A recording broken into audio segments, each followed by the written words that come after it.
Hi friends, welcome to our channel. So dubbing అయితే complete అయిపోవడం జరిగింది చరణ్ అది. దానికి సంబంధించినటువంటి పిక్చర్ ఇక్కడ నేను మీకు పోస్ట్ చేస్తున్నాను. ఇతని పేరు పప్పు. ఇతను కొన్ని ఇయర్స్గా మెగా ఫ్యామిలీకి డబ్బింగ్ టెక్నీషియన్గా పనిచేస్తున్నాడు. సో అతని ఆధ్వర్యంలోనే మన మెగా హీరోలు మెగాస్టార్ చిరంజీవి గారు, ఎక్కువగా పవర్ స్టార్ పవన్ కళ్యాణ్ గారు, అలాగే దాని తర్వాత మోస్ట్లీ నాకు తెలిసి రంగస్థలం నుంచి అనుకుంటా, రంగస్థలం నుంచి తన ఓన్ హౌస్లోనే ఒక డబ్బింగ్ ఎక్విప్మెంట్ అనేది ఉంది చరణ్కి. సో అక్కడికి ఈ పప్పు అనే అతను వచ్చి ఆ డబ్బింగ్ టెక్నీషియన్ కాబట్టి తను, సో అతని ఆధ్వర్యంలో రామ్ చరణ్ అన్న డబ్బింగ్ చెప్పడం జరుగుతుంది ప్రతిసారి, అంటే రంగస్థలం నుంచి అనుకుంటున్నాను నేను. సో దాని తర్వాత వచ్చినటువంటి ప్రతి సినిమాకి పప్పు గారి ఆధ్వర్యంలోనే డబ్బింగ్ చెప్పడం జరిగింది. సో ఈ సినిమాకి కూడా డబ్బింగ్ అనేది కంప్లీట్ అయిపోయింది ఓవరాల్గా. సో అలాగే మనందరం తెలిసినట్టుగానే 3 గంటల 9 నిమిషాలు, అలాగే సెన్సార్ రిపోర్ట్స్ కూడా సూపర్ హిట్ అని చెప్పేసి తెలుస్తుంది. బ్లాక్ బస్టర్ వైబ్స్ అనేవి స్టార్ట్ అయిపోయినాయి ఈ సినిమాకి. అలాగే మరొక పక్క చూసుకుంటే బెంగళూరులో ప్రెస్ మీట్ జరగబోతుంది ఈరోజు. ఆ ప్రెస్ మీట్లో మన శివన్న పాల్గొంటారు, చరణన్న పాల్గొంటారు, బుచ్చిబాబు పాల్గొంటాడు, అలాగే ప్రొడ్యూసర్ కూడా పాల్గొంటారు. మోస్ట్లీ బుచ్చిబాబు ఉండకపోవచ్చు, ఎందుకంటే సినిమాకి సంబంధించినటువంటి వర్క్స్ చూసుకుంటున్నారని చెప్పేసి తెలిసింది.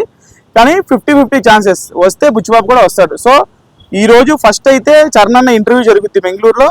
సో దాని తర్వాత ప్రెస్ మీట్ అనేది ఉంటుంది. రామ్ చరణ్ గారు అండ్ శివన్న గారు, అలాగే జాన్వి గారు, బుచ్చిబాబు గారు, ప్రొడ్యూసర్ గారు, వీళ్ళందరూ కూడా యాక్చువల్గా బెంగళూరులో ఈవెంట్ అనుకున్నారు. కొన్ని అనివార్య కారణాల వల్ల ఆ ఈవెంట్ అనేది క్యాన్సిల్ అయిపోయింది. జస్ట్ ప్రెస్ మీట్ వరకు అయితే పరిమితం చేశారు. సో ఆబ్వియస్లీ శివన్న ఉన్నారంటే ఇంకా రామ్ చరణ్ అంటేనే అక్కడ నెక్స్ట్ లెవెల్లో క్రేజ్ ఉంది కర్ణాటకలో. దానితోటి శివన్న యాడ్ అయ్యేటప్పటికి ఈ సినిమా తాలూకు స్థాయి అనేది మరింత పెరిగిపోయింది. ఎప్పుడెప్పుడు ఈ సినిమా రిలీజ్ అవుతుందని చెప్పేసి తెలుగు ప్రేక్షకులతో పాటు కన్నడ ప్రేక్షకులు, కన్నడ అభిమానులు, రామ్ చరణ్ గారి అభిమానులు, మెగా అభిమానులు అందరూ కూడా ఈ సినిమా ఎప్పుడెప్పుడు రిలీజ్ అవుతుందా కన్నడలో అని చెప్పేసి ఎదురు చూస్తున్నారు.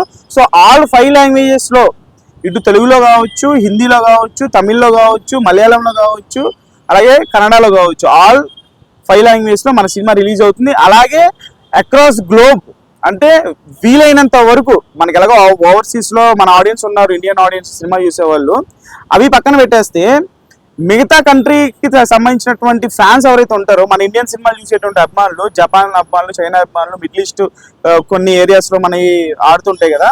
సో ప్యారలల్గా చైనా, జపాన్లో కూడా రిలీజ్ చేసేటువంటి సన్నాహాలు చాలా పెద్ద ఎత్తున జరుగుతున్నాయి. ఎందుకంటే ఫస్ట్ షార్ట్ గ్లిమ్స్లోనే వాళ్ళు చాలా క్లియర్గా చెప్పడం జరిగింది, గ్లోబల్గా అంటే అక్రాస్ గ్లోబ్ ఈ సినిమాని మేము దించుతున్నాము ప్యారలల్గా అని చెప్పేసి. నాకు తెలిసి ఇలాగే చరణ్ కెరియర్లో ఫస్ట్ టైం ఒక సినిమాని అక్రాస్ ది గ్లోబ్, మన ఇండియన్ సినిమాలు ఎక్కడెక్కడ ఏ కంట్రీలు అయితే ఆడతాయో అన్ని కంట్రీల్లో కూడా, గల్ఫ్ కంట్రీస్లో కూడా ప్యారలల్గా దించేటువంటి ప్రయత్నాలు, ఆ సన్నాహాలు అనేవి చాలా జోరుగా కొనసాగుతున్నాయి. మరి చూడాలి, ప్యారలల్గా దించుతారా లేకపోతే సినిమా రిలీజ్ అయిన నెల రోజుల తర్వాత అక్కడ గల్ఫ్ కంట్రీస్లో కానీ లేకపోతే ఇతర కంట్రీస్ చైనా, జపాన్లో దించుతారా అనేది ప్రజెంట్ అయితే మనకు వచ్చినటువంటి ఇన్ఫర్మేషన్ ప్రకారం ప్యారలల్గా అయితే దించుతారు. సో జస్ట్ వెయిట్ చేద్దాం. ఇంకా సాంగ్ గురించి చెప్పాల్సి వస్తే నెక్స్ట్ లెవెల్లో ఉంది సాంగ్, ఐటమ్ సాంగ్. అసలు రామ్ చరణ్ డాన్స్ అయితే ఎరక్కొట్టేసాడు, దాంట్లో ఎటువంటి డౌట్ లేదు. ఇంకోటి ఏంటంటే మస్సా మస్సా ట్రాక్, ఆ మస్సా మస్సా ట్రాక్ కోసం ఫ్యాన్స్ అందరూ చాలా ఈగర్గా ఎదురు చూస్తున్నారు. లైవ్లో పాడితేనే ఆ ఫీల్ కలిగింది. ఒక్కసారి ఒరిజినల్ ఆడియో మార్కెట్లోకి దిగిన తర్వాత దానికి వచ్చేటువంటి రెస్పాన్స్ నెక్స్ట్ లెవెల్లో ఉంటుంది అనిపిస్తుంది. ఎందుకంటే చాలా ఇన్స్పైరింగ్ ఉంది ఆ మస్సా మస్సా ట్రాక్. ఒక కొన్ని సీన్స్లో, ఒక మాంటేజ్ షార్ట్స్లో అంటే రామ్ చరణ్ తాలూకు స్ట్రగుల్ని ఎలివేట్ చేసేటువంటి ఒక థీమ్ సాంగ్గా అది అనిపిస్తుంది. అది ఒక్కసారి డ్రాప్ అయిపోతే దాని తర్వాత ఇంకా హైప్, ఆబ్వియస్లీ హైప్ నెక్స్ట్ లెవెల్లో ఉంది. ఎందుకంటే భోపాల్ ఈవెంట్ సక్సెస్ తర్వాత మనకి ఓవర్సీస్లో హిందీ ఆడియన్స్ చాలా ర్యాపిడ్గా బుక్ చేసుకుంటున్నారు టికెట్స్. అలాగే ఓపెనింగ్స్ ఇండియా వైడ్గా చెప్తున్నాను కదా, ఎన్ని చిన్న చిన్న డిఫరెన్సెస్, చిన్న చిన్న నెగిటివ్ కమెంట్స్, మన మీద ట్రాల్స్ ఎప్పటికీ ఉంటూనే ఉంటాయి. అవి ఎన్ని ఉన్నప్పటికీ కూడా మన సినిమా అయితే నెక్స్ట్ లెవెల్లో ఓపెనింగ్ జరుగుద్ది.